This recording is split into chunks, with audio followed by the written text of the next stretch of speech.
Halo ya, selamat pagi buat teman-teman UMKM di situ. Apa kabar hari ini?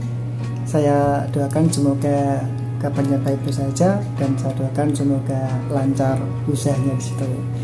Oke, jadi untuk kali ini saya akan sedikit berbagi tips kepada teman-teman semua. Kemarin ada yang tanya ke saya chat saya, Kang, bagaimana sih caranya kita menentukan harga di situ? Karena saya sudah punya produk, saya memiliki produk sendiri tapi masih bingung di situ ya. Ya, oke, nggak apa-apa.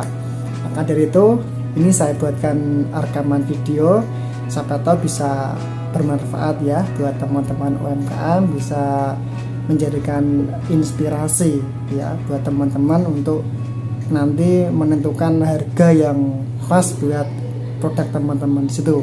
Tapi sebelumnya jangan lupa di situ ya, di like, di subscribe dan juga di komen ya. Jika ada masukan ataupun kritikan silakan bisa ditulis di kolom komentar di situ ya. Nanti kalau saya mampu memberikan jawaban atau mampu memberikan penjelasan pada teman-teman, saya akan buatkan di situ ya. Oke, jadi ini saya perlu pahami dulu ya kepada teman-teman ya.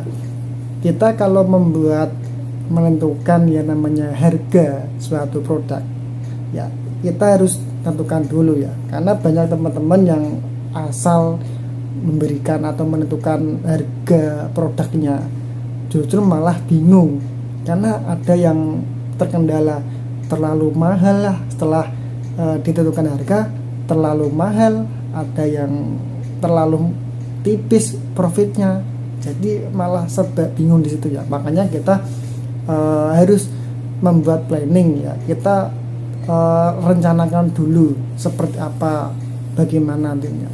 Kenapa? Penentuan harga itu akan menentukan ini kedepannya di situ ya.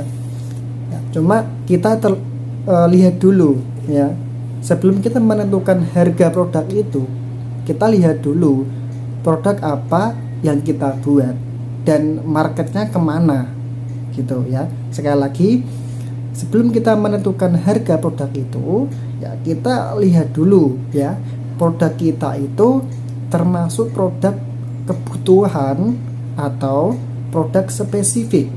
Misal contoh ya, yang nanya produk kebutuhan misalkan cemilan ya, atau mungkin makanan konsumtif atau lain sebagainya di situ. Itu produk kebutuhan yang biasanya ya itu marginnya atau profitnya tipis ya, paling sekitar 10, paling 15 atau 20% ya dari harga modal di situ ya.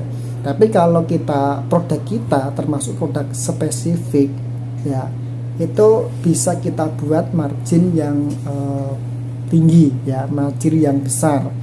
Bisa dibuat sekitar 50%, 100, bahkan sampai 100% lebih itu bisa. Karena spesifik. Misalkan contoh ya, kita punya produk obat jerawat di situ ya. Obat jerawat itu lebih ke spesifik ya, itu bisa kita marginnya bisa kita besarkan, bisa kita tinggikan, bahkan bisa sampai 100% lebih ya. Berbeda dengan spesifik ya, kita nggak mungkin memberikan margin yang tinggi kepada produk kebutuhan di situ ya.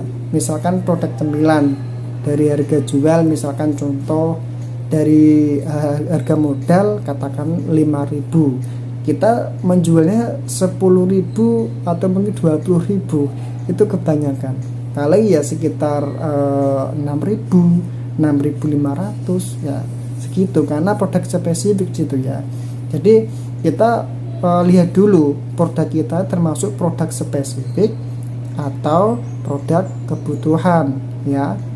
Kita lihat dulu itu. Kalau sudah Anda tahu produk Anda termasuk jenis produk apa, baru kita survei ya. Kita survei di internet, survei kompetitor kita ya, produk sejenis yang sama dengan kita. Misalkan contoh Anda membuat obat jerawat di situ ya, cari di internet ya, produk jerawat yang ada di pasaran itu harganya kisaran berapa di situ ya, antara berapa, jadi bisa kita ambil di situ ya.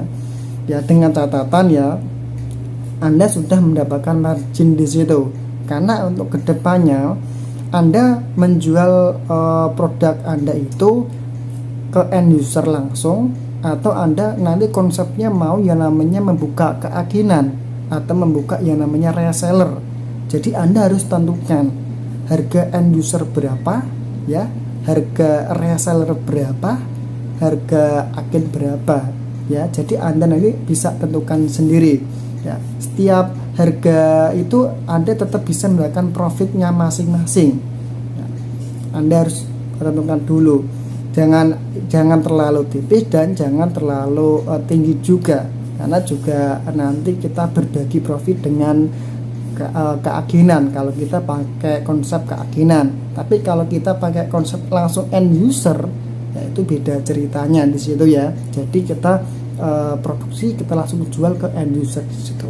Cuma kalau masalah harga, jadi nanti Anda hitung terlebih dahulu harga modal dari produk yang Anda buat itu habis kisaran berapa.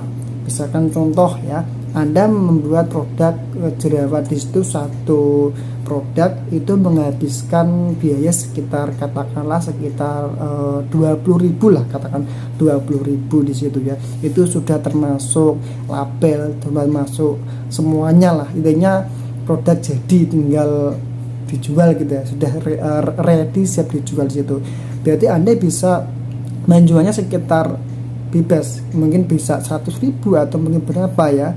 Ya, tapi ingat, Anda harus survei terlebih dahulu produk sejenis ya, atau produk dari kompetitor Anda itu kisaran berapa di situ ya. Jadi Anda nanti biar dapat yang namanya inspirasi di situ ya. Dari produk kompetitor si A harganya sekian, dari kompetitor B harganya sekian, dan dari kompetitor ini harganya sekian di situ. Jadi Anda harus survei terlebih dahulu dengan catatan Anda ya tidak terlalu tinggi dan tidak terlalu bawah di situ ya. Jelas ya. Jadi itu dari saya, menurut saya pribadi, dari pengalaman saya membuat produk di situ ya. Oke, semoga bisa bermanfaat apa yang saya sampaikan. Jika ada saran atau masukan bisa ditulis di kolom komentar. Oke, salam